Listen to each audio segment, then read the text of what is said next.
See me right there, I'm with my family. In the middle of the streets with my family. Big hand to death for my family. Oh, you back in the cut though, bro. Back in the cut. Hey, who want what?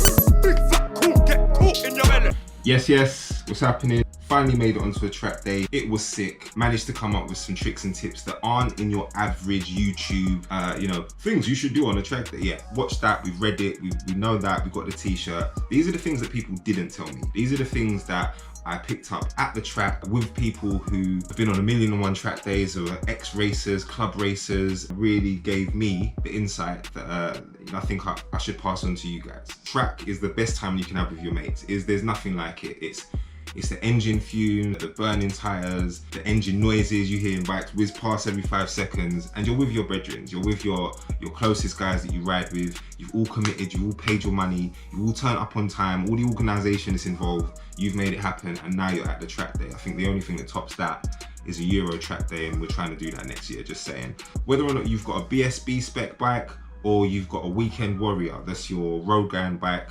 that you only pull out when it's that time on your odd track day a year. Track is it's the motive, it's the move. Track is what everyone should be aiming to do if they have a sports bike. Any bike, to be honest with you. But if you really want to push your bike to the limits, track is where you need to be going.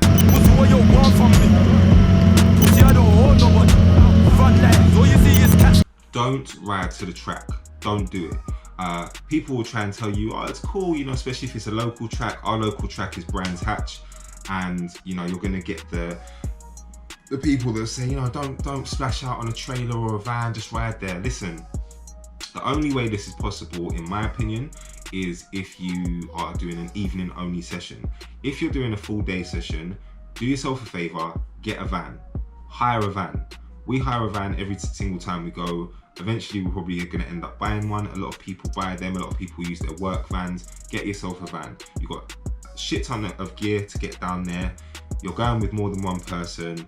And by the end of a long day of hitting the track, session after session after session, if you're pushing the way you should be pushing, by the end of the day, you're going to be tired. So that ride home is going to be not what you want to be doing. That's how the gun sound. They're chatting what's they ain't took them round. Cheat, bang, bang, photo. Buy some decent paddock stands, yo. Buy some decent paddock stands. When I first bought my paddock stands, I just bought them to be propped up in the crib like this, and I had no idea that there was such a thing as decent paddock stands. I thought a paddock stand is a paddock stand that holds your bike in one place.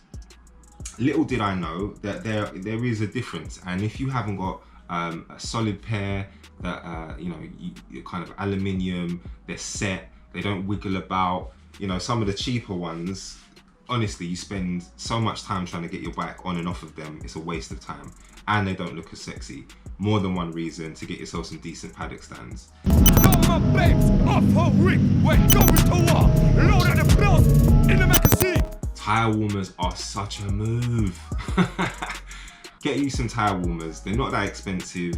People will say, oh, you don't need tire warmers, just take the first couple laps easy. You've got enough to worry about on a track day, especially if you're taking your pride and joy and it's not a track dedicated bike.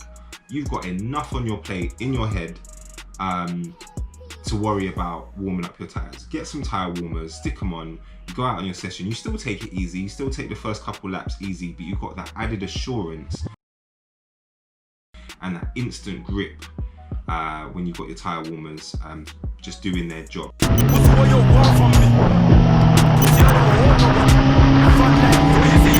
Get you some sporty tires.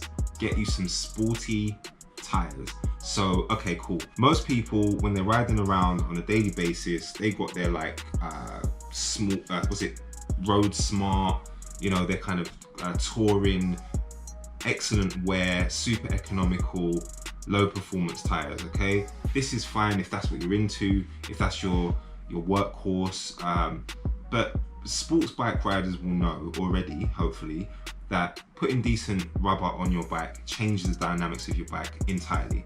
So I know a lot of people are into the Michelin Power RS, so they're like the new kids on the block in terms of sticky, almost kind of race level tire. The go-to is always going to be the super coursers, which, you know, club race level is kind of the standard go-to tire. We're talking about super soft compounds on the shoulders of the tires, so when you're on lean, you've got maximum grip.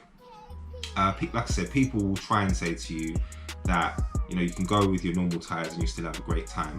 I'm saying from experience, I had a much better time when I switched from my Metzler M7 RRs and I got myself some Pirelli Super Coursers SE, got SE2 and SE1, and it made all the difference. Literally the feel, everything that you need in terms of building confidence and speed in each session throughout the day, it's all coming from the tires. So invest in your tires, get you some sporty tires. That's gonna make your life easier, I promise. Bust up, right from a chili, no cap. Bust up belt, make it ring like that. Have you ever seen a madman giggle laugh? The best upgrade that you can get for your bike and your riding, get you some tuition.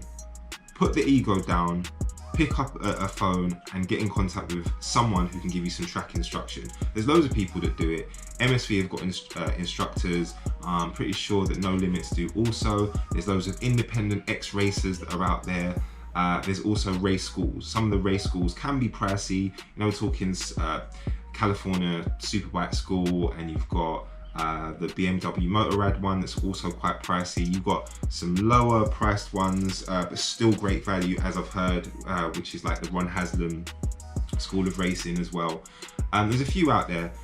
Listen, 9 times out of 10, from what I've seen with like my level rider, which is like intermediate, even novice riders certainly, even, you know, really quick riders, is that they'll go and they'll get the upgraded suspension, they'll set their suspension up, they're tinkering with tire pressures, all super important. But if your riding is in a bad place in terms of your body position, just how confident you are on the bike, the lines that you select, when you roll on the gas and when you roll off of it, are you hitting your braking markers?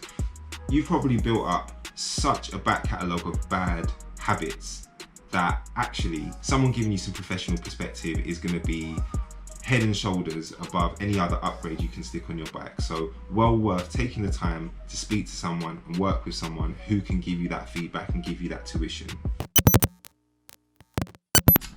Hey, thanks for checking out our video. We love what we do here at Slipstream. Please hit the subscribe button, like, drop some comments. If there's anything that we missed out in this video, let us know. Might do another one.